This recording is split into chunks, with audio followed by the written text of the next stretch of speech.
On behalf of the Coleman Entrepreneurship Center in DePaul University, we'd like to welcome everybody to our 4th annual Purpose Pitch. It's a virtual version. I hope everybody's having a good week and being safe out there. In the past 4 years, we've had this at 1871, but decided to hold it virtually this year, and would like to thank all of you for attending tonight. So the competition was kind of re-established 4 years ago. Abigail Ingram, hi, and I decided we wanted to change the typical pitch competition, the Shark Tank version, and really bring purpose in as a key metric because we have so many students and alumni founding very purpose-driven businesses. And so we wanted to honor that first year, and we continue to honor that tonight. So this evening we will kind of Zoom gather to appreciate and honor our 6 finalists who each have very strong purpose-driven mission in their business, along with good business models to sustain their ventures. This year we had about over 50 applicants and narrowed it down to 3 final student ventures and 3 final alumni ventures, who tonight will each do a 3-minute pitch, and then we'll have 5 minutes of Q&A from our judges. So tonight I'd like to introduce our judges for this evening. First is John Crossan. John, you want to wave the crowd out there? Hi, everyone.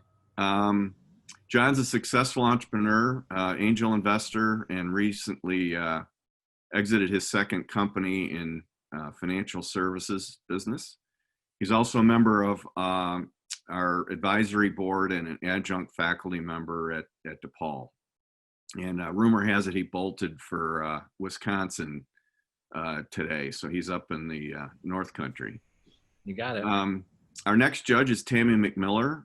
Tammy's founder of Plan Heal, which is a company that works to help people live healthier and safer lives. We certainly need that more than ever. She's also works in the social impact area and heads that initiative for the Coleman Center, and is also on our advisory board. And last but not least, Grant Chamberlain is head of corporate development at LGIMA. Yes, big wave. LGIMA is a large asset management firm, and they are one of our primary corporate sponsors for the Coleman Center. And Grant is on our advisory board and also our executive committee. And I've had him judge a number of our student competitions in the past. So welcome, all 3 of you. Next up, I want to thank, of course, our sponsors. First of all, Al Cutchins at KRD. He is our past and now interim board chair of the Coleman Center.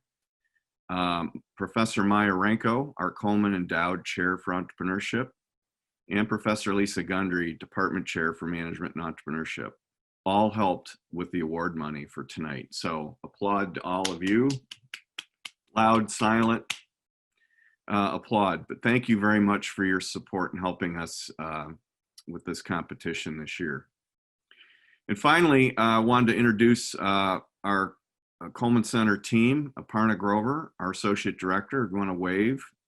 It is 4 a.m. in India, so we have an international influence this year with our competition.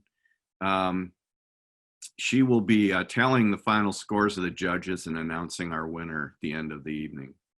As I mentioned earlier, we have Professor Maya Renko on, and she helped us judge the first round of applications, and she'll be helping me tonight in announcing our alumni finalists a little bit later.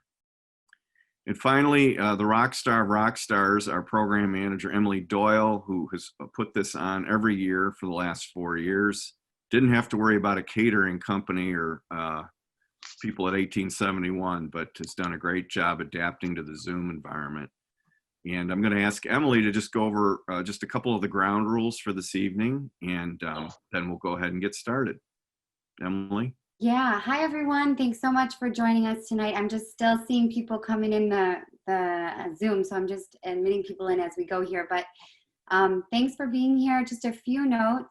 We'd like to ask that all attendees leave their cameras off for the event and their microphones muted, please.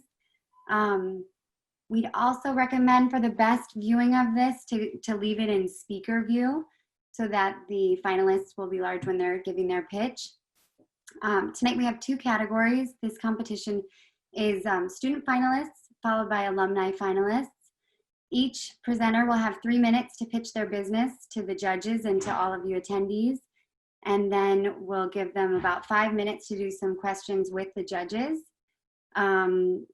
We're really excited to have all of these companies here, and we're excited to hear you learn more about their businesses. So when they have about 30 seconds to go, I'll give them a little signal and then they'll be wrapping up, and we'll go from there. So Bruce, I'll give it back to you to sort of introduce the first student finalists.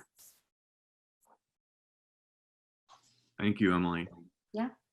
Okay, well, to kick off, I'm very proud to introduce you to Victoria Martin Del Campo Cano. Victoria was a student of mine last fall and worked on our business plan Management 370 class, and together with her team put together Let's Link. And I think you'll really enjoy hearing why she started Let's Link and the rest of her presentation. So Victoria, we're going to go ahead and turn this over to you. Thank you.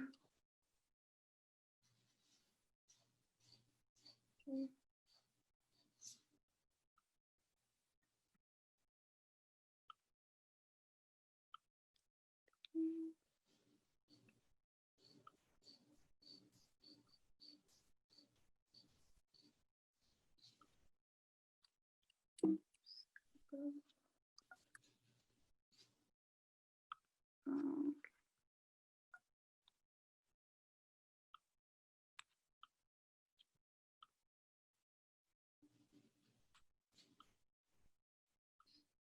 All right. Okay. Hello and welcome everyone. My name is Victoria Martin Del Campo and I'm here to talk about Let's Link. Last summer while I was commuting to my internship, I had a bad feeling when a group of guys kept observing me. Initially, my first thought was that I tend to overthink. We also tend to think that nothing bad would ever happen to us. However, those thoughts completely changed minutes later when I was robbed by those same guys I was concerned about. After talking to the detective about this situation, he explained to me that the reason why I was a target had to do with my age, gender, and the fact that I was traveling alone.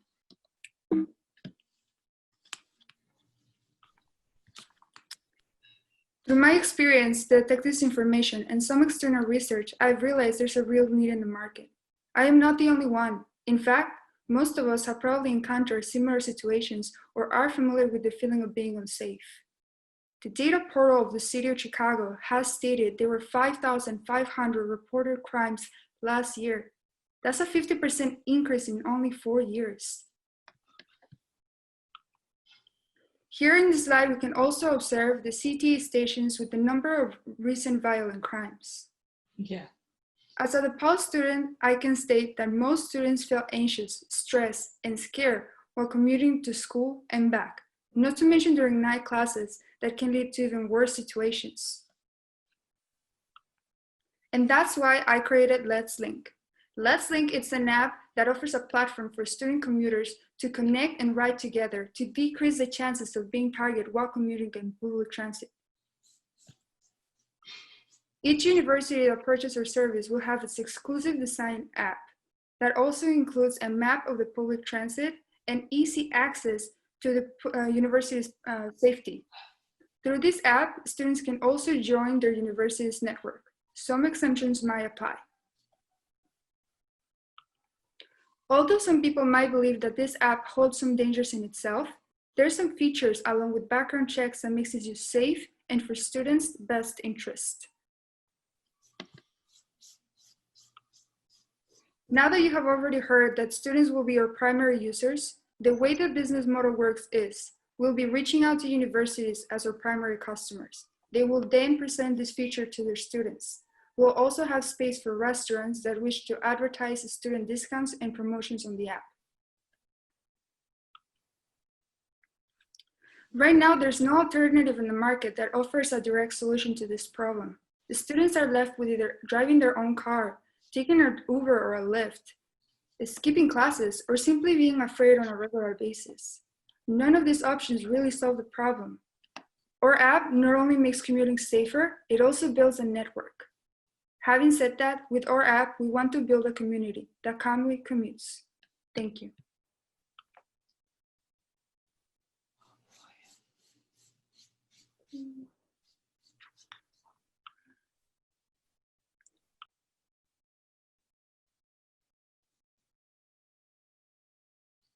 Hi, Victoria. It's John Crossan. Great job. Yeah, that was spectacular for sure. Really enjoyed it and really loved the idea. I think this is a problem that I've heard about for many years, and it sounds like you're coming up with a creative solution. So given that your sale is to the university, is there a pricing model to the university, or were you considering revenue only coming through advertising? No, it is a pricing to the university. We will be charging each university for this exclusive app. However, they already spend this amount of money with Metro. So it will be already included in students' tuition instead of like other things like their Metro card and things like that. It's just the use of the app. So they will be a charge for it, an annual or semestral charge. Great, thank you very much. Thank you. Tammy or Grant, do you have a question? Yes, I do. Comment first, then question. Victoria, great job, genius idea. I think that it's so important for us who are living in the city to take part in finding ways to be smarter and protect ourselves. And it's nothing like crowding people together with the same mindset to make something happen like this. I can see this being very successful. My question for you is, when you create your app, are you planning to connect with the city police in order to have some type of connection or instant message feeding to them in the event that you see something suspicious on the train or suspicious people? You can immediately send an instant message to them, or direct link to call 911 or 311 discreetly without the people who are the potential perpetrators knowing what you're doing. I think if you add that to your, maybe not this release, but keep it top of mind for next release, this could be something really useful. But overall, I think it's a genius idea, and your revenue model sounds solid for now. And I'm sure that as time goes on, you'll figure out other revenue sources for yourself, but great job for all. Thank you.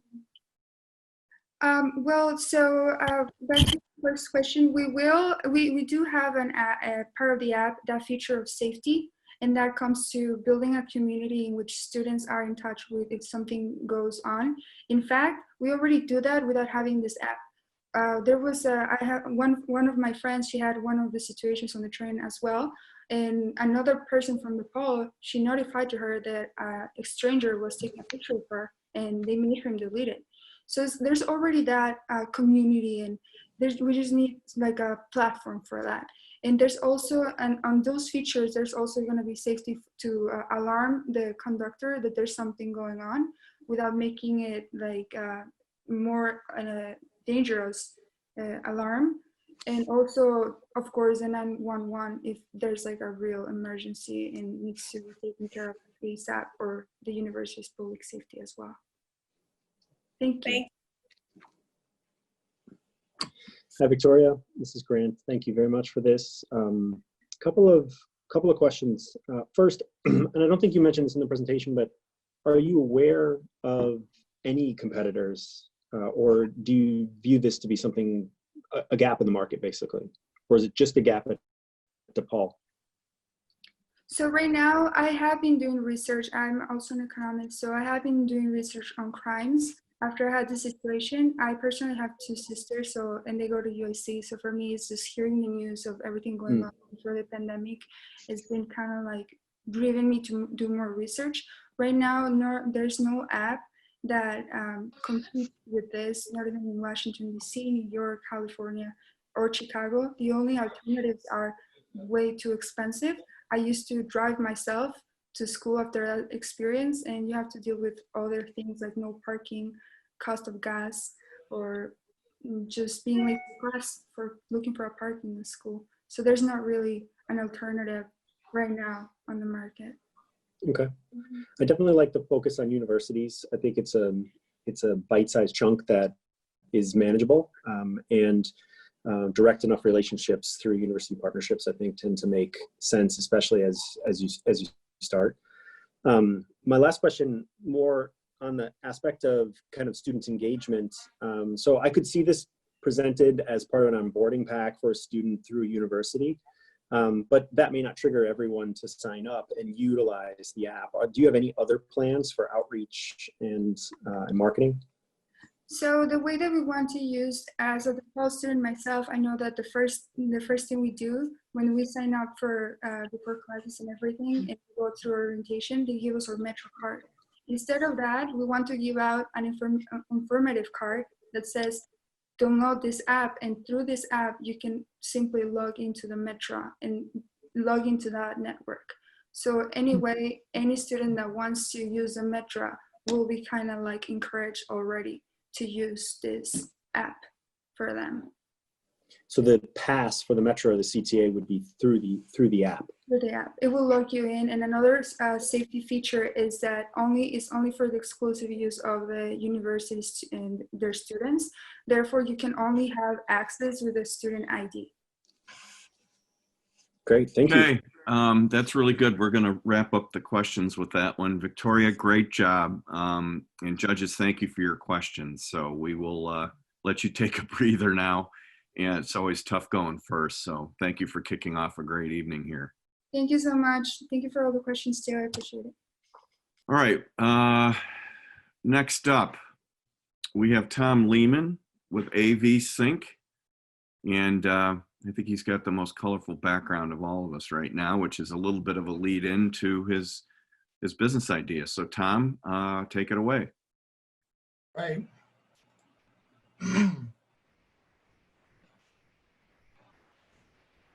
So think back to your most memorable concert experience. Remember what made it such an unforgettable night? It wasn't just the music. The best live experiences are multidimensional. It's about how the band, audience, lights, music, and visuals all come together to create a truly special night. Unfortunately, most musicians are missing a key element of this equation. The majority don't have any on-screen visuals at their shows because there's no plug-and-play automated solution on the market today. And few can afford the thousands of dollars it takes to hire a dedicated visual artist and the boost to audience engagement and business that they bring.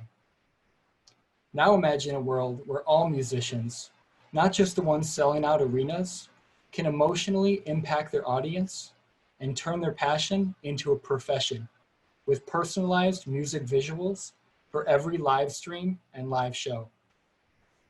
My name is Tom Leamon, and I'm here to tell you that it all starts with AVSync.Live. Automated live music visuals made accessible to all. With AVSync.Live, musicians let their music do the work through advanced audio analysis. By using the live camera feed from their phone and the laptop they already own, every artist can use AVSync.Live to create the perfect visual extension of their music. Existing visual software like Resolume can only be used by a dedicated visual artist with $800 to spend on a license and must be manually operated throughout the show. AVSync.Live is completely free to use, enabling all musicians to upgrade their live experience at no cost. For $30 per month or just $1 per day, AVSync.Live Plus unlocks integrated live stream ticketing to help musicians reach the widest possible audience and earn money while doing it. It also unlocks the ability to record their performance so that every show helps promote their next live event.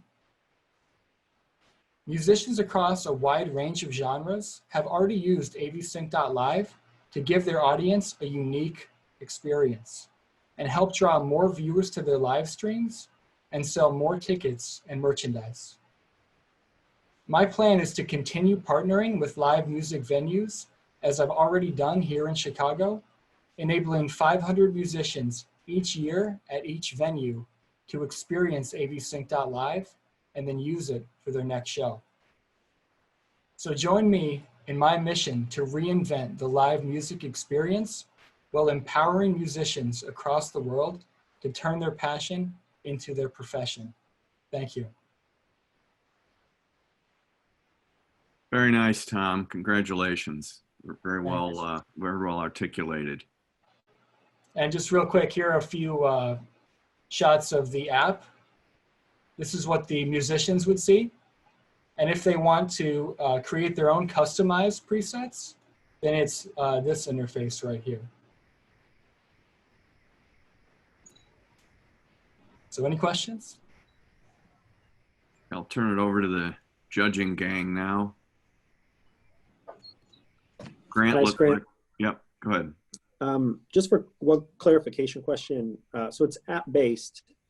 The musician uploads, for want of a better term, the content that they want to present at the venue via the app. But how does the venue get displayed? Or sorry, how does the content get displayed at the venue? So is that where the partnership with the venue comes in? Right. So the first thing to mention is it's actually a web application, meaning there's nothing to download at all. You just visit AVSync.Live, type that in your browser, and Sure. then you're literally one click away from music visuals.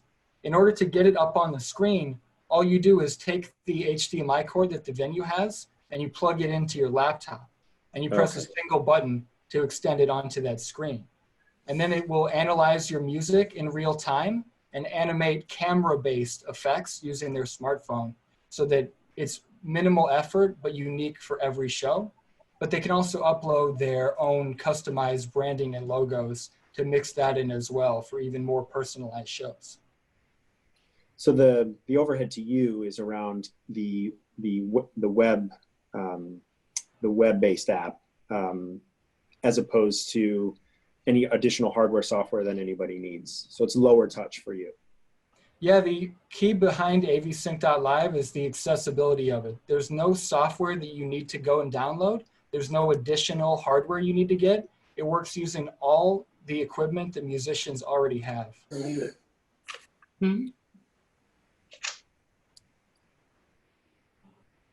Hey, Tom, it's John Crossan. Great job. Really, really nice presentation. So I'm curious about the revenue stream. You talked about the free version versus the revenue from the users, but there's also a venue component. So is there revenue tied to the venue as well? I would think that that would be an important source of opportunity for you. Absolutely. So I've already partnered with a local venue called the Auxiliary Arts Center. And that's kind of been my home base in kind of proving out how that relationship works between me and venues. And the thing about the music industry in general is you really want to be pursuing the one-to-many kind of relationships, like going after venues or artist collectives where it's a single point of contact that I have to talk to, but they represent and work with hundreds of musicians per year. And so to answer your question, where venues really come in is I help them have a permanent setup, and so it's always at the venue. And so any musician coming through can have a chance to try it out with very minimal effort or setup involved. And because it's camera-based, it's always unique to the show. So it's not imposing some kind of style that they don't like.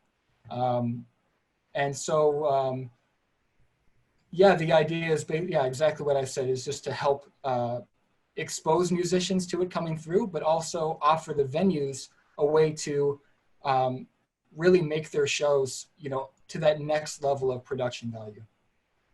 So is the venue actually then paying you some revenue? Is it a subscription model? And then Yes. is there any revenue sharing between the artists that the venue brings to you? So it's a subscription model to them as well. And that's not something that I went as deep into in the pitch, but, and there's no sort of revenue sharing to the musicians because they already get paid for performing there. But the musicians can choose to offer live stream ticketing for their event. so that when it's broadcast, they can reach a wider audience while also monetizing their performance in that way, in addition to getting paid for the in-person ticket sales. And just one last thing to mention is, obviously with the current crisis, I've really shifted to helping musicians use my software for their own live streams from home. And so that would mean, instead of connecting your laptop to the venue screen, you connect it, for example, to your TV screen and perform in front of that to really stand out among all the similar looking live streams that you see on social media these days. Great. Thank you very much. Thanks. Tom, a great idea, and I think that this will definitely help individuals that, or venues that have a limited budget and not have investment dollars to establish kind of like more high-end or complex displays. Have you thought about expanding this to other type of venues, for example, like schools, etc., that may have plays where, you know, if it's Little Red Riding Hood for a play, and then sometimes they have the, you know, cardboard trees or whatever. I mean, this could really help a nice display for a fee. It would help expand your customer base. Have you thought about how you're going to expand, or is music industry your main focus? Right, so it's always good to be focused at first, and my focus has been on music because that's what I'm most passionate about. But really, AVSync.Live is the easiest way to do any type of production at a small budget where you want to get cameras up on the screen. It's as simple as scanning a QR code with your phone, and then those phones are now wirelessly streaming video to the laptop, and then you can like fade between different cameras. And that kind of setup would normally cost, you know, thousands of dollars for a production crew to come in and do it. So there is absolutely that application for education or the corporate world.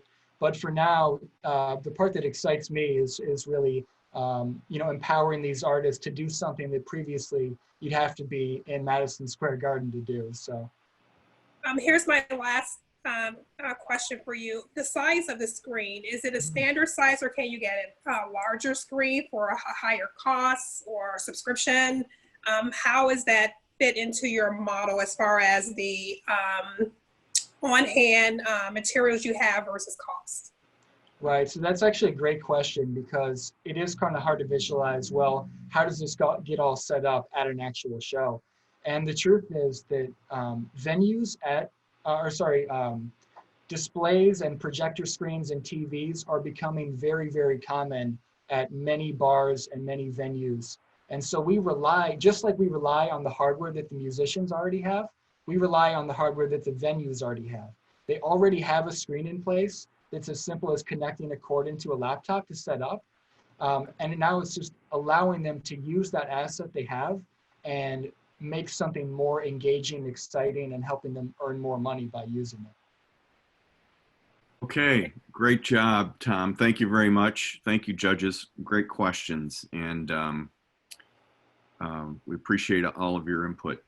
All right, the last student to present tonight is Ed Sanchez with PagoPay. Ed's been working on this business ever since I've known him, and I think he's had a lot of interest just lately from some people supporting him further. So we will let Ed tell you his story for PagoPay. It's actually PagoPay, but I see the confusion. You're okay. All right. So can everybody hear me okay? My microphone's in my ears. Alrighty. So hello, everybody. My name is Edward Sanchez, and I'm the CEO and founder of PagoPay. We're a company that's creating the first fully electronic online money transfer platform for people in Ecuador to share money with each other and with their friends abroad in the USA. I bet some of you recognize some of the companies up here.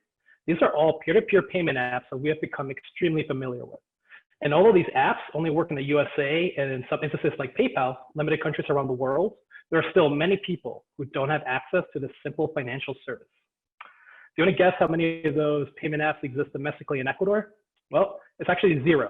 That's right, there's not a Venmo, Cash App, or Zelle in sight. These payment transfer apps that we have come to love in the US have overlooked this market due to its smaller size and the perception of there being a lack of internet-connected users, banked individuals, and smartphones in the hands of the general population. Currently in Ecuador and other emerging economies, there are struggling with a common problem, and they may not even realize it. These markets lack a streamlined online platform where they can cheaply transfer money to one another. Companies like Western Union and PayPal Zoom are still charging an outlandish 5 to 10% per transaction fee, despite the country primarily utilizing the United States dollar, and modern technology making it possible to substantially lower those fees. If those inflated prices weren't enough, they also make their customers go through long, tightly packed lines and a lengthy paper process just to retrieve deposits. With the current risks involved with the COVID-19 pandemic, those long lines and tactile contact with fiat currency has become a death sentence for some people. These health concerns have made it a vital necessity to introduce a platform for the exchange of electronic money to help limit the spread of diseases like corona. Currently, there isn't a single company that exists that has a tailor-made service for the people in Ecuador. In the past, similar companies in other emerging economies, like M-Pesa in Kenya, have assisted people escape poverty. We hope that by introducing a platform that gives people more control over their finances and that increases the circulation of money, we hope to lower the national poverty rate by 2 to 5% in our first 5 to 10 years of operation, and allow for more people to pursue entrepreneurship endeavors by utilizing our platform as a means of accepting payments. Through our customer discovery, we found that Ecuador's landscape has changed dramatically in recent years. Currently, we're seeing a record number of internet-connected people at about 81% of the total population, a record number of smartphone users at about 75% of the total population, and a record number of banked individuals at about 60% of the total population, which gives us a total target market size of roughly about 10.5 million people that have the technology and the ability to use a platform like ours today. PagoPay is here as Ecuador's first fully internet-based platform that will never charge more than 1% per transaction. We're creating an online platform that will instantly and securely transfer funds between users. No more having to take hours out of your day just to stand in line at Western Union, and no more having to pay those crazy high premiums.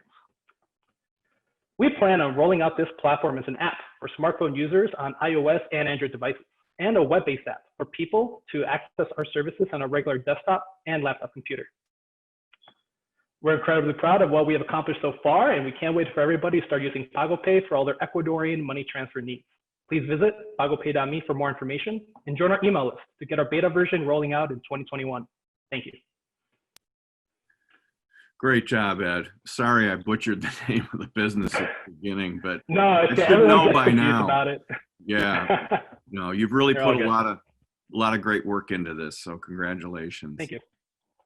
Esteemed judges, I think you're still out there. Hi, Ed. It's John. Hey, John. Hey, how are you? So I guess the first question that came to mind was just customer acquisition, or how you're actually going to get to the end user customers, which I think is one of the biggest challenges. Are you thinking of going B2B, or are you going direct to the consumer? And how do you plan to actually acquire the customers, and where do you see the cost of customer acquisition? Yeah, great question, by the way. We plan on acquiring our customers by paying them. We plan on giving people like a $5 credit, somewhere along those lines, to start a user account with us. Eventually, further down the line, we plan on introducing a B2B business segment where we can introduce payment processing for merchants. But for now, we are mostly B2C, just an application where people can quickly transfer money to one another on their phones. Just like I want to give you like a typical customer experience where possibly you go to a bar with a friend, you ask them to buy you a drink, it's $5, the friend pays for you in cash, and you pay him back over our application. And then also I'm sorry, what was your other question from the beginning? It was not just how we're going to get our target consumer. Oh yeah, I'm sorry about that. We're also going to be going into making public down in Ecuador in larger cities like Guayaquil and Quito. It's very important for us to actually get in front of the faces of our consumers, because one of the most vital aspects of our business is actually to make sure they trust us. If they don't trust us, they don't think we're secure enough, they're never going to use our platform, even if we pay them as much as we can. So it's very important to us to do like community events. Hopefully after the whole pandemic is over, hopefully we can help people with education, giving people like some merch, branding merch, and that's how we plan on actually entering the market. Great, thank you. Thank you. Hi, Ed. Great concept. I appreciate what you're doing, because what you're doing is you're addressing a social ill that is impacting us globally. People have access to manage financial transactions. That's something that not everyone has access to. And then to your point, when they do, a lot of times they're charged these enormous fees just to transact funds. So great idea, and I think it's something that's really needed. Couple questions for you. What would you say, kind of crystallize, what is your value that you're going to be able to present to potential customers to have them to right away understand what you're offering, trust you, and be motivated to take action as to, signing up for an account or something within your app? Yeah, so like how I mentioned, John, it's just after the initial customer acquisition, we hope to actually have them utilize our app to actually be paying more friends, or if they have some sort of like entrepreneurship endeavor to sell like a physical service or product, we also hope that they actually use our platform to actually affect those payments. Now, it's I believe that it will be transmitted over word of mouth, and more people will hear about it and hopefully try joining our application that way. We're really excited about it. We're hoping that whenever something actually goes on, they'll tell their friends about it. Like hopefully, like it'll just spread that way. Like that virality factor is what we're mostly betting on when we enter the market.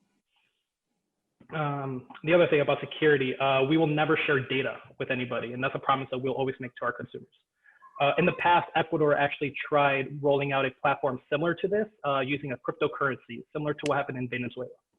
The Ecuadorian people didn't really like that. They didn't really trust the government. It was mainly, it was very overcomplicated to use, and it was clearly a way for them to mine their data. So because of that, we have learned, and we will ensure the user that we'll never share their data with the government or any other company. Here's the last question for you.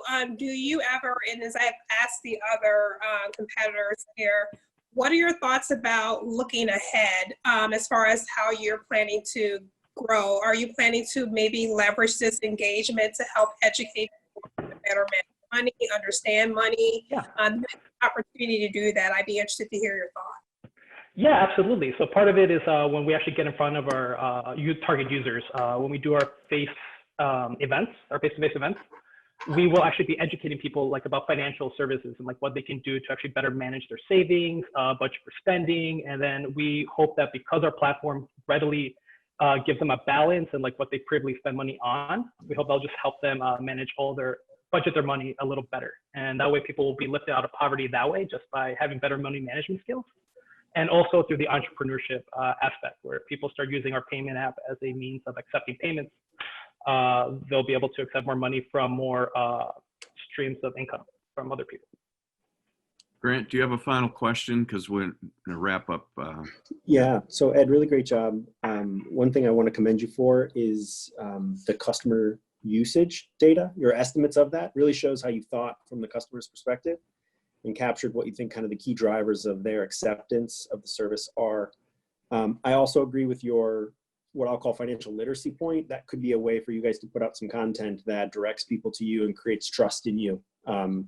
Otherwise, really good job. The only last comment you don't necessarily have to answer, but it will be a huge part of your costs are effectively regulation. So financial compliance or complying with local regulatory rules, including, given its US dollar, some aspects of anti-money laundering, which would be something I think you should need to consider as part of your cost base.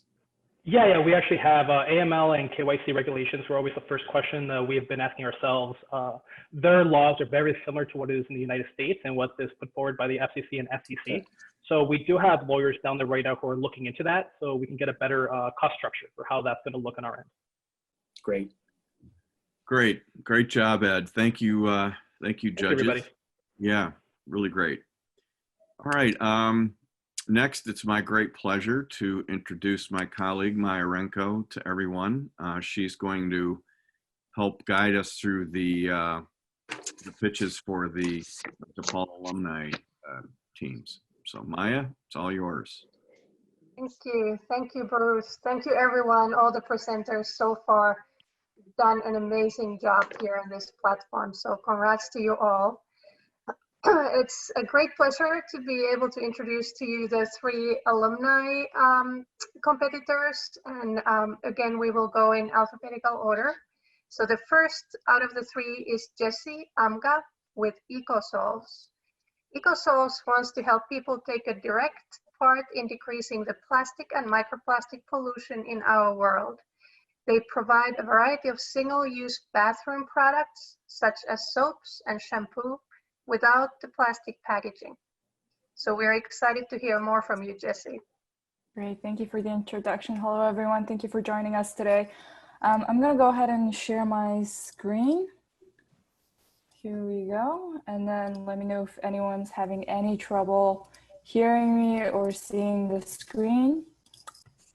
Okay, great. Well, hello, everyone. My name is Jessie. I'm the founder of EcoSolves. My company's mission is to reduce plastic and microplastic pollution in the environment. The problem with plastic really is 2 factors. It can take plastic anywhere from 20 years up to 1,000 years to decompose. And just the sheer amount of plastic that's being generated is equivalent to the entire human population's weight. And of that, 40% is due to plastic packaging, and yet only 9% of plastic packaging gets recycled.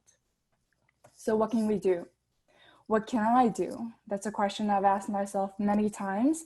And quite frankly, I felt hopeless a lot of the times against such a huge problem. But I hope to change that with EcoSolves, and I hope to empower others as well. My company will be providing high quality personal care products such as hand soap, shampoo, body wash, shaving gel in single-use units, completely free of plastic packaging. We do this by encapsulating the product in a clear PVOH film. PVOH, or polyvinyl alcohol film, is a biodegradable film that breaks down when it comes in contact with water. So you take your product, run it under water, and it's ready to use. And it breaks down into H2O and CO2 and does not contribute to plastic pollution or contaminate the water stream. Now, there are a couple of companies already in this emerging soluble pod space. However, their product experience isn't completely plastic-free. Either their secondary packaging is plastic or they use plastic bottles as part of their product offering. EcoSolves, true to our mission, will be plastic-free for both our product packaging as well as secondary packaging. Our target market is environmentally conscious consumers who have the spending power to buy a premium priced product like EcoSolves. These people want to do good for the environment, and they want to show that through their purchasing power.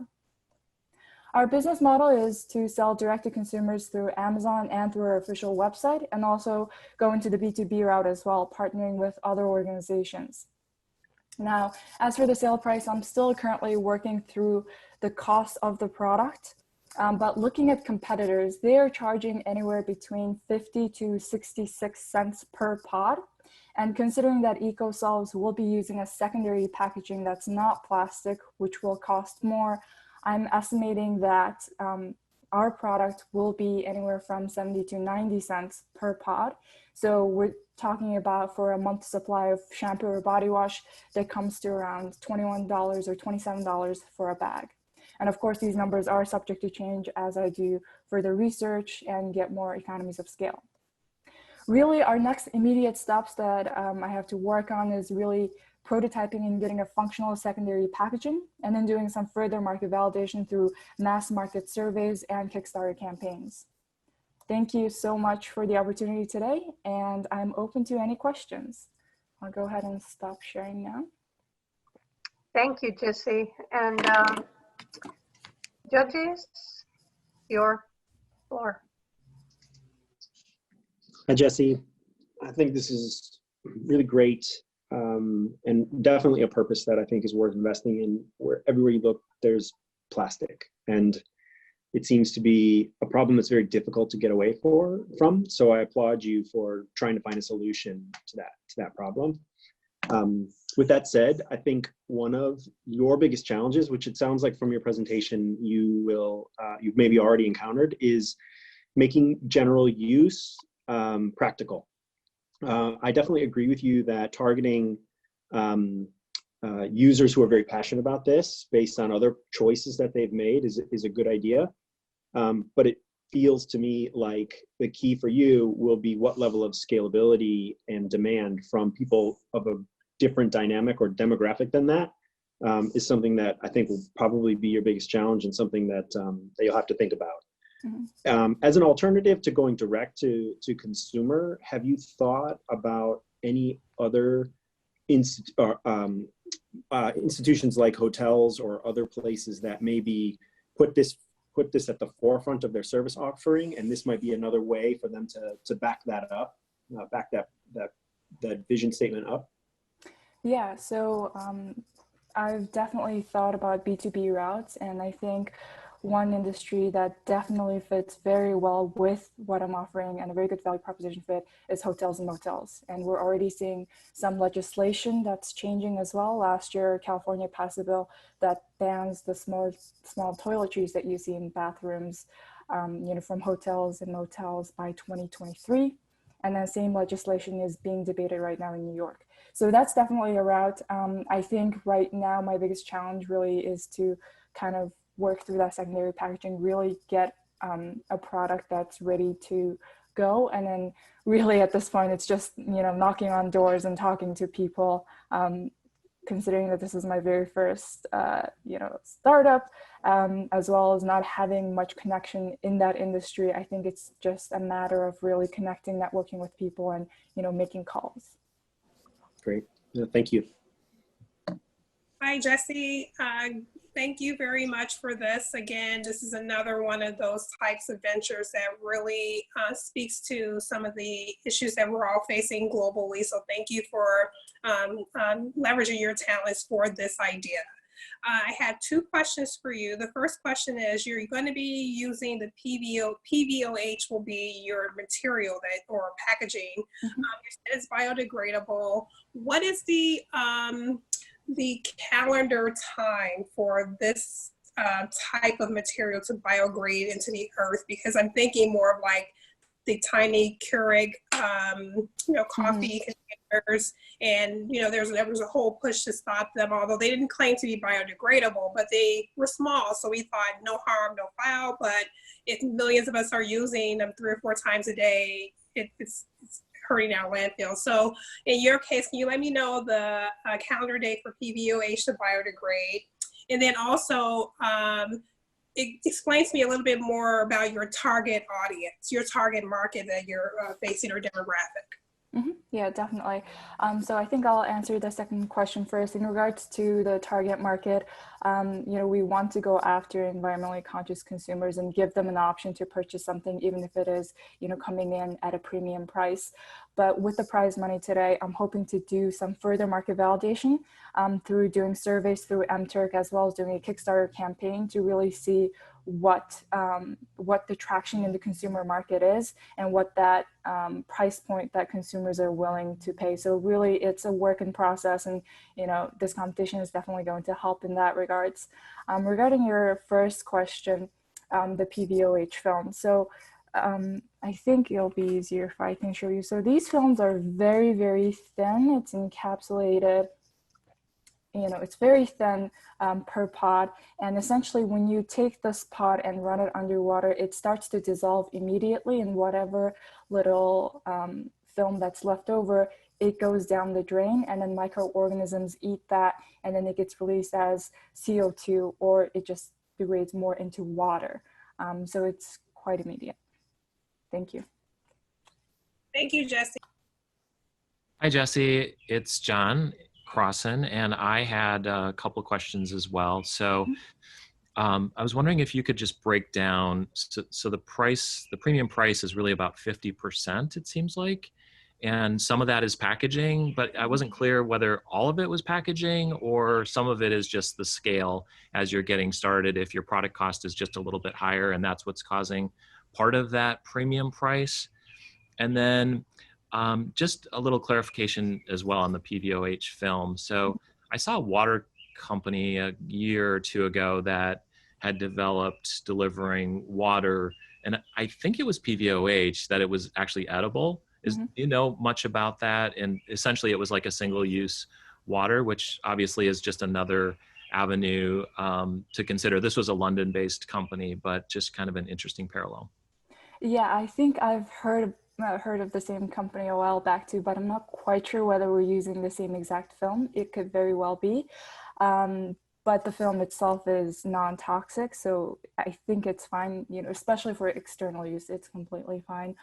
But going back to your earlier question regarding the premium pricing, the reason the product is going to be premium is because the product itself, the body wash, hand wash, and so forth, it's 100% natural, vegan, sulfate and paraben free. So that's why the product itself, where we're sourcing from, it's you know, pricier than what you would find in your regular bottle of shampoo or bottle of hand soap that you may buy from Walmart.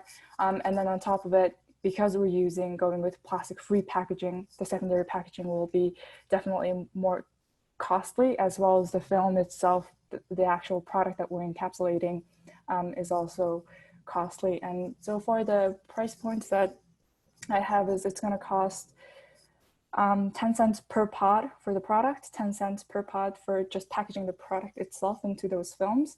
And then on top of it, I have to kind of figure out and work through, okay, what that secondary packaging cost will be like. On top of it, you know, the operation costs, freight, shipping, storage, and so forth.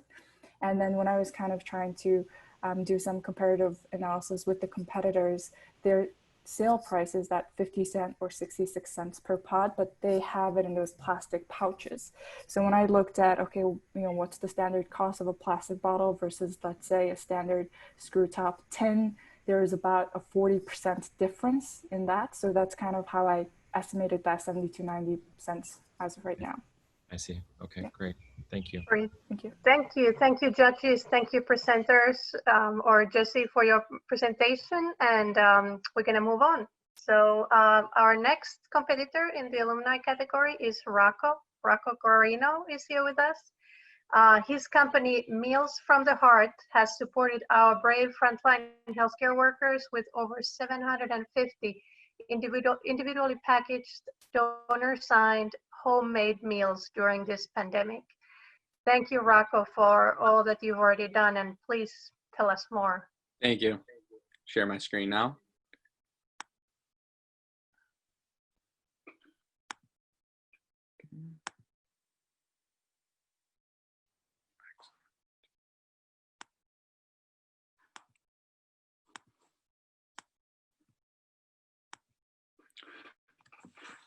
All right. Can everyone see my screen? Yep, you're good.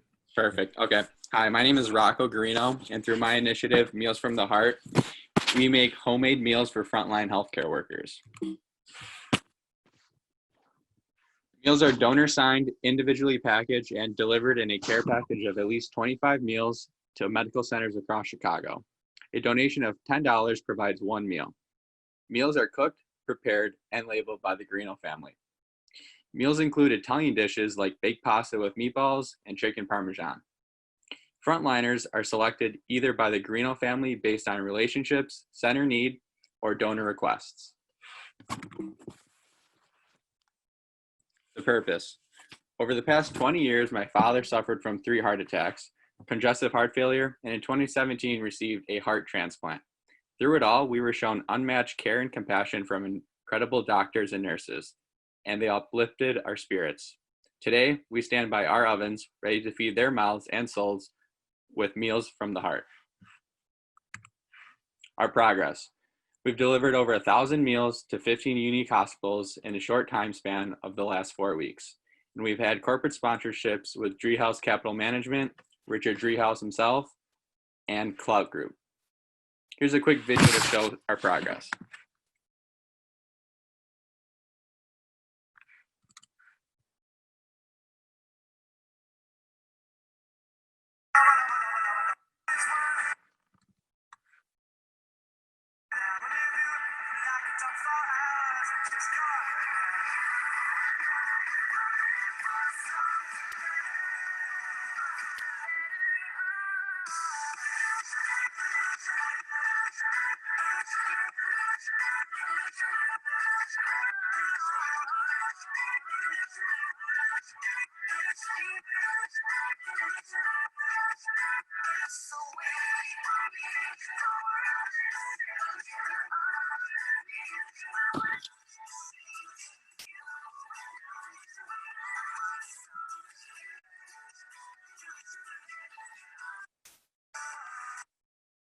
Excellent. So that's a little bit of a preview of what we've been up to. And now I want to get to what I need from you.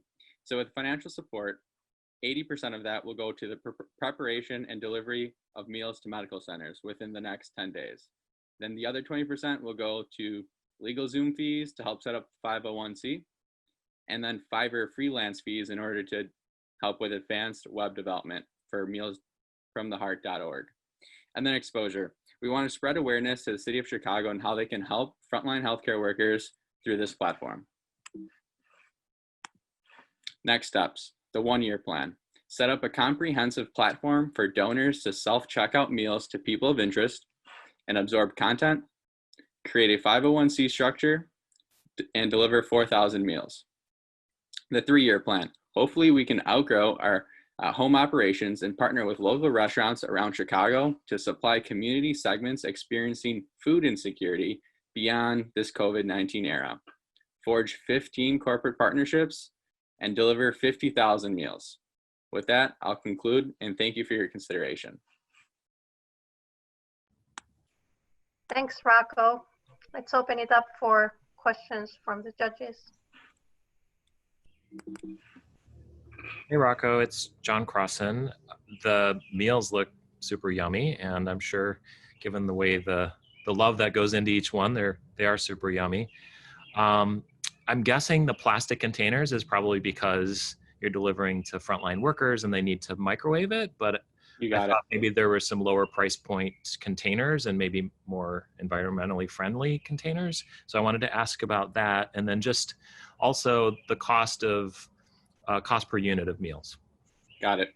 Thanks. The idea for the plastic containers was one, so that there was no virus spread with larger containers. So that increases our price point a little bit. And then alternatively, we can use maybe more biodegradable containers in the future. And then also you got it that they're for microwavable use. So we have to make sure they're microwavable friendly because the nurses, doctors, and staff eat at all different times.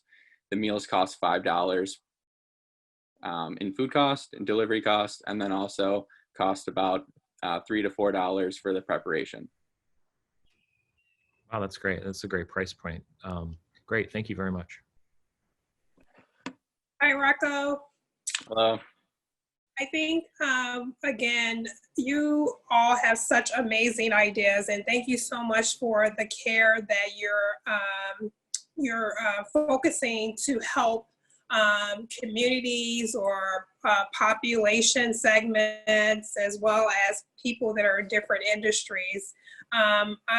Coming from a military family, I do understand that how important it is for people that are on the front line to get extra attention. A lot of times those groups are kind of looked at like we look at wallpaper. It's kind of there, it helps when it's needed, but what do we actually do to step up to help them? So a big applause to you and your family for doing this. 2 questions for you. One is, outside of donations, what would the revenue model be for people that are going to be helping to prepare these meals once scale picks up? And then outside of kind of the COVID-19 energy we're all in now and more long term, what would be the motivator for people to go and help, and how do you plan to keep the momentum and motivation? Got it. Thank you for that. The momentum clearly right now is from COVID-19. And in the future, we plan to local restaurants, maybe mostly independent restaurants, in order for them to provide meals from the heart to deserving populations that have food insecurities. So that would be the long-term game. I would envision that this pandemic has at least another 1-year runway, but in the future, that's how we plan to target new groups of the population. And then your first question, can you please repeat?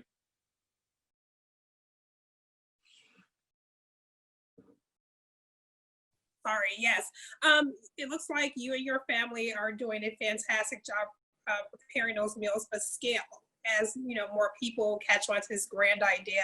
And I can only imagine your family in the kitchen cooking. I mean, what are your ideas around scale, and will a revenue model be able to help pay for those individuals that are helping to prepare those meals? Gotcha. So if we kind of look at Chicago, we can partner with different local restaurants. I don't think we need 100 or 200 restaurants in order to fulfill the amount of demand that we will kind of envision, unless it really scales. But these local restaurants do this for a living, so we'll be able to contact them and tell them kind of our backstory, our initiative, and tell them the price point per meal that we plan to have with them. That we could add them on our platform if they agree, and then we can kind of just scale from there. Thank you. Thank you. Hey, Rocco. One thing that really stood out to me, I liked, I think it resonates with me personally, which I'm going to hope resonates with others, is the ability to kind of see your send a meal screen that you chose. I really like that. I think many times people donate money and they want to know, or services or things like that, and they want to know where that's going. So oftentimes when it's purpose driven, you donate to a particular purpose or an organization that supports your purpose. But I really like the ability for me to be able to send a meal to someone or some person directly and know that I've impacted that person's day-to-day life and kind of see that tangible experience. So first off, congratulations on that. And I think that's a really differentiating factor.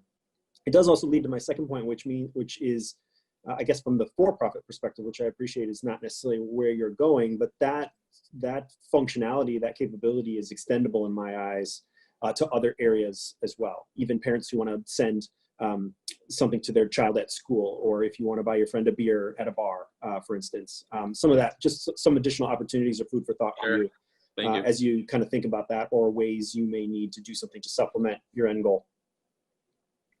Wonderful, thanks. And yeah, a lot of the traction came from personalized care packages. So sometimes we'll kind of crowdfund a care package of 30 meals to a specific hospital through friends. We've done this about 4 or 5 times, where a group of friends will kind of band together. And a lot of this is just manual right now through texting or email. And we'll get together, a group of 5 friends who want to support that one nurse who's at Rush or Northwestern or Christ Advocate. And they'll be able to kind of see the community empowerment of their friends and their family that have helped support their meal with those donor signed meals and labels on each. Thank you. Thank you again, judges. Thank you, Rocco. Thank you. Thank you. We'll move on to our last alumni presentation, and actually the last one in the whole competition. So we will welcome Rachel Smith and Marissa Schultz from All Together. All Together is a design studio focused on community branding, engagement, and placemaking. They take big picture ideas through a participatory process and turn them into community-backed realities. Can't wait to hear more. Sounds good. Thanks so much. Gonna go ahead and share my screen. So hi, I'm Rachel Smith. I'm an urban planner and designer, and my community is Logan Square. Oh, I think Marissa, you there? You muted? Oh. We can hear you. Well, it's not a pitch competition if someone doesn't have a tech problem. So we're glad to be that. All right, is that working now? We got you. There we go. Awesome, thank you. All right, I'm Marissa Schultz, now that you can hear me. I'm also an urban planner, and my community is Evanston. And as mentioned, we are the co-founders of All Together, a woman-owned design studio focusing on community engagement, branding, and placemaking. We're changing how cities and communities are designed through better online engagement. So I'd like you all to think about something you would like to see in your community. Maybe it's a coffee shop or better lighting along your commute. And I'm gonna go out on a limb and guess most of you have probably not voiced these at a recent public meeting, either because you didn't know there was a planning process going on, and trust me, there are always many, or because these 2-hour meetings are usually hosted late on a weeknight not always in the most convenient place with no childcare. The people who participate are usually the very few in the know with time on their hands. And so unfortunately, we lose the diverse voices of a community in these really important processes, including working moms like myself, people who don't have access to a smartphone, and everyone in between who doesn't have time or think that their input is really going to make a difference. So why bother? To fix this, we need to design online engagement processes that are accessible, interactive, and fun. We want to build an online engagement platform that integrates various planning tools in addition to the traditional online survey, such as interactive mapping that allows users to pinpoint issues and opportunities in their community and comment or like on each other's ideas, or image choice games that present different public realm character improvements with a swipe left or right approach. Equity must be top of mind in the design of this platform. While all of these tools must be designed with the mobile-first approach to extend participation to those without a laptop, they must be able to integrate SMS feedback through text-to features to allow participation from community members without smartphones or internet access. With our 25 years of combined experience, we understand the market needs, and we also know the competition. The options out there right now are poorly designed and not well marketed. Planners rely on a hodgepodge of online tools that are not integrated. And most importantly, the existing online platforms create serious equity concerns. We understand the limitations of the current platforms, and we're determined to create a better option. With a focus on UI/UX design, our platform will be engaging and easy to use. Our backgrounds in marketing and communications mean that in addition to getting it built, we can design campaigns to make sure people know how and why to participate. We are able to bridge the divide between physical places and online experiences in a way that brings more voices into the conversation. We imagine this platform being rolled out in 2 phases. In the first phase, we'll offer it through our consulting services to our public and private sector clients. And once we've had a chance to really work with these clients and communities, we'll refine the platform and then offer it as a standalone product. In the time of COVID, equitable online engagement is even more important. But this model will help to improve our communities, not only now, but far beyond these challenging times. So let's create joyful places in each of our communities all together. Thank you so much. Thank you, Rachel. Thank you, Marissa. I turn it to judges again. Hi, Marissa. Hi, Rachel. It's John Crossan. Good to see you. Great presentation. Love the branding and design of your company. And I can see how that would definitely translate into communities and really see the value in members of the community having a voice and be able to get that voice across very easily.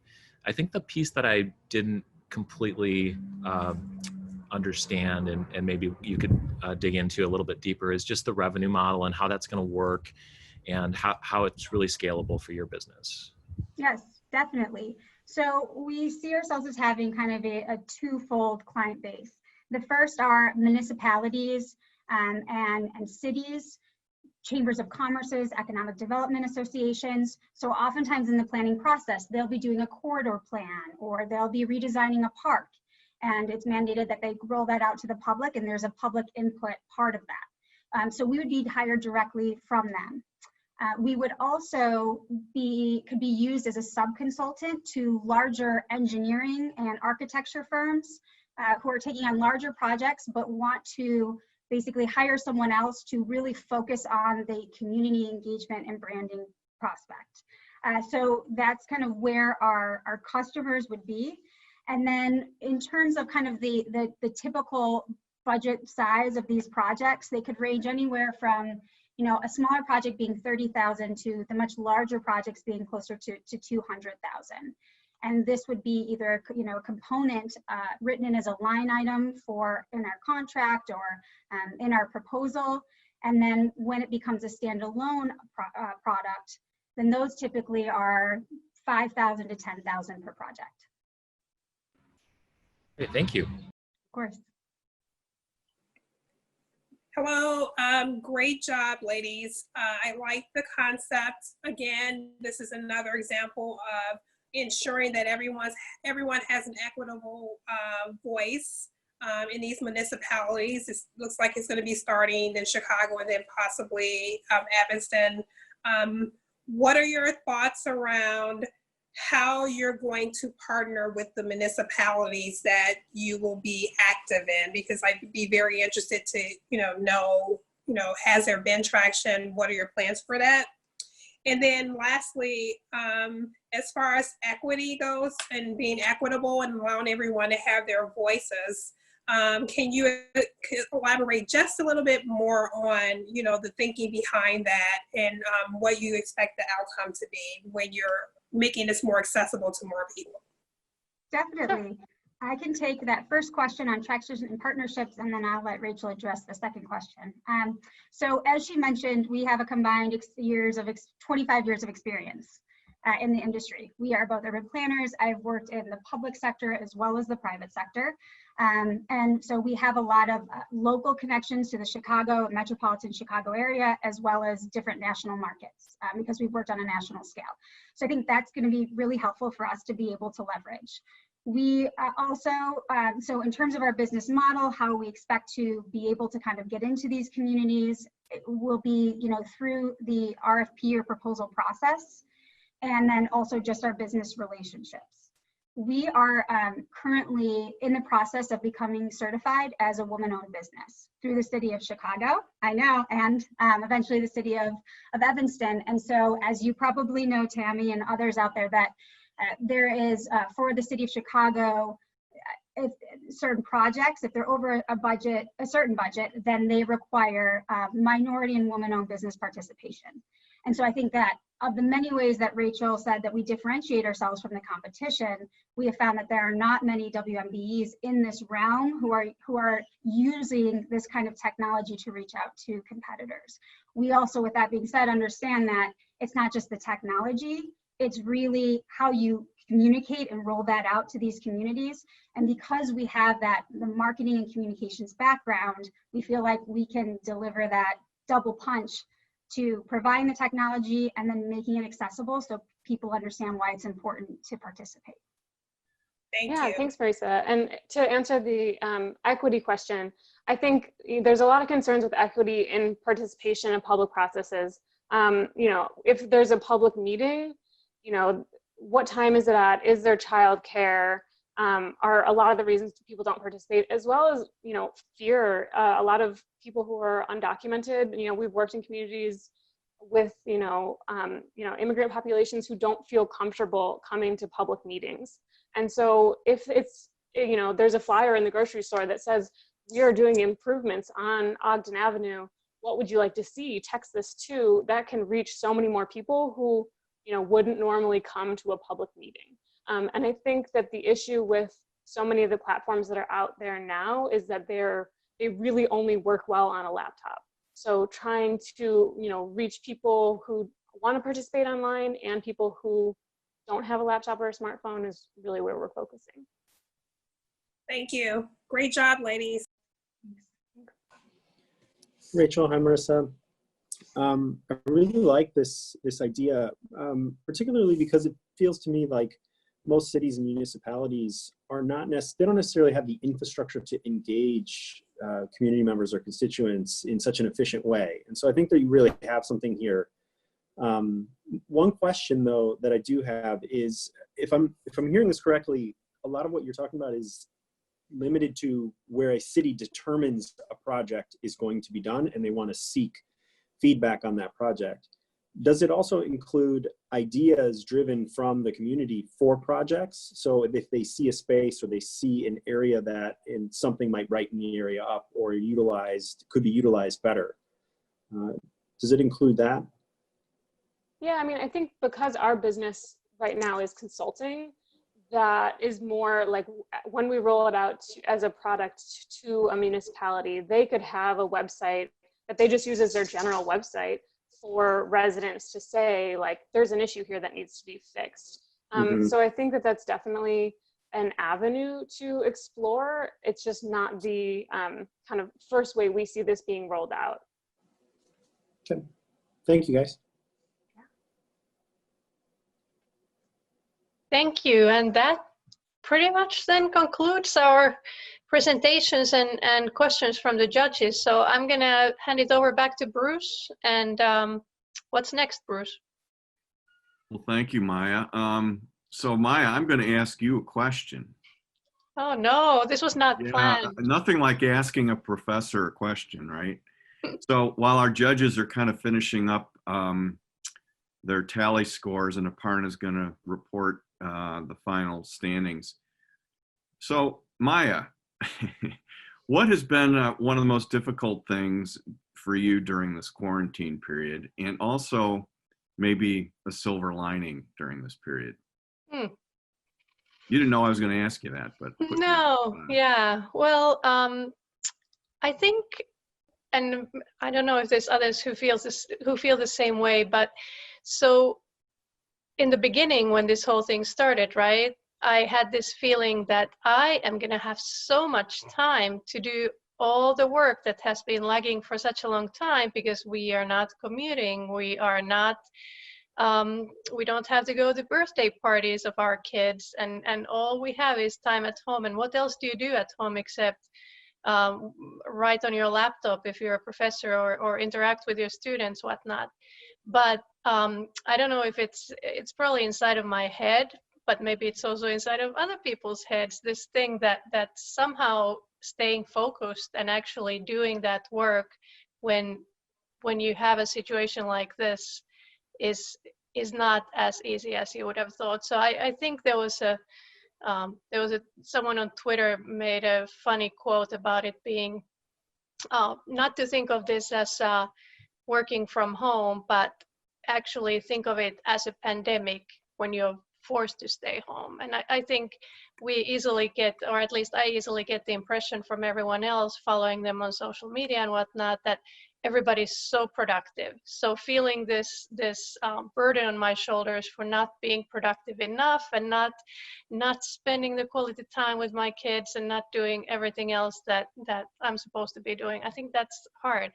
Silver lining in that, well, we do have more time with families, right? I've been really enjoying everything that I just said. So staying home, being able to just move from bed to my desk, and finally today I took out the jacket, right? So for this special occasion. What about you, Bruce? What has been hardest for you? Well, I'm up in northern Michigan now. My mom lives next door to us up here, and my family had to go back to Chicago, but just being up here to help her, I think was difficult. But we've also had 3 weeks together, just mom and me, and she's seen me more now than she has in 30 years. So I don't know whether that's a good or bad thing, but it's, I guess, treasuring that time that we've had, but also seeing the difficulty in her eyes of feeling so isolated at her age in this whole process. So it's been very bittersweet for me. And I'm going to ask Emily the same question to jump in on that. I know you've got silver lining kids running around there. I assume that's part of it, but. Yeah, but that's also part of the challenge. So they go hand in hand, I guess. No, yeah, I would say for me, it's been, it's everybody's home. Everyone's trying to get their work done. Everyone's trying to figure this out. It's been challenging with the kids for sure. They miss their friends in school. The silver lining is that we are together more, and I feel like we're doing so much with so much less, and we're really happy still. And so it's kind of an eye opener to say, like, there's a lot of things that maybe we don't need, and it kind of brings everything back down to the basics in a good way. So that's been a positive thing in our house, I'll say. Great. Yeah. Thank you. Well, we're going to turn it over to Aparna, and actually I'd like you to answer that question too before you announce the winners, just to create a little more tension, because I know India has been on. If you just mentioned everybody the serious lockdown you've been on over there, I don't think that news has hit the U.S. So we've been sharing this with you almost every week, but maybe give people a little glimpse of that and how you've been dealing with it. Yeah, sure. Hi, everyone. I'm in Delhi, India right now. I was I was traveling here on March 6th, so I've been here since then. And I haven't stepped out since 45 days. It's been a complete lockdown. You cannot get out of your house. Everything is closed. And you need a pass to go out if you need anything. So yeah, I've been inside the house for more than 45 days. So just in case we think it's difficult to walk around the block, you've been shut in completely. Yeah. Oh. Okay, well, maybe some cheerier news now, and presenting the final winners here. Yeah. So I just want to say great job, everyone. Great pitches. Everybody did really well. And I'll go with the students category first. We'll go third, second, first. So the third place for the students category goes to Tom Leamon for AVSync.Live. Congratulations, Tom. You won $2,000. The second place goes to Ed Sanchez for PagoPay. Congratulations, Ed. You won $3,000. And the first place goes to Victoria Martin for Let's Link. Congratulations, Victoria. You won $5,000. All right, everybody, that will clap logos. Yeah. Yeah, let's go to the alumni category. The third place goes to Jesse Amga for EcoSolve. Congratulations, Jesse. The second place goes to Rachel Smith and Marissa Schultz for All Together. $3,000. Congratulations. And the first place goes to Rocco Guarino for Meals from the Heart. Congratulations, Rocco. You won $5,000. That's great. Great job, everyone. Well, thank you, Aparna. Congratulations, everybody. I wish we were all together to celebrate your winnings. Emily will get back with all of you to work out the logistics of getting those big checks, or actually checks that you can actually deposit, which would be great. So congratulations. A lot of really great passion, purpose-driven businesses, and I appreciate all the people that applied this year. So anyways, to wrap up this evening, I just want to do a couple of quick announcements. We have 2 more events coming up to wrap up our school year at the Coleman Center. Maya and I have kind of gotten together and developed this idea around the COVID-19 Idea Challenge. We're presenting it to our classes as extra credit, and also shared this across the university for students to come up with ideas that'll help entrepreneurs during this difficult time. So they'll be submitting their ideas.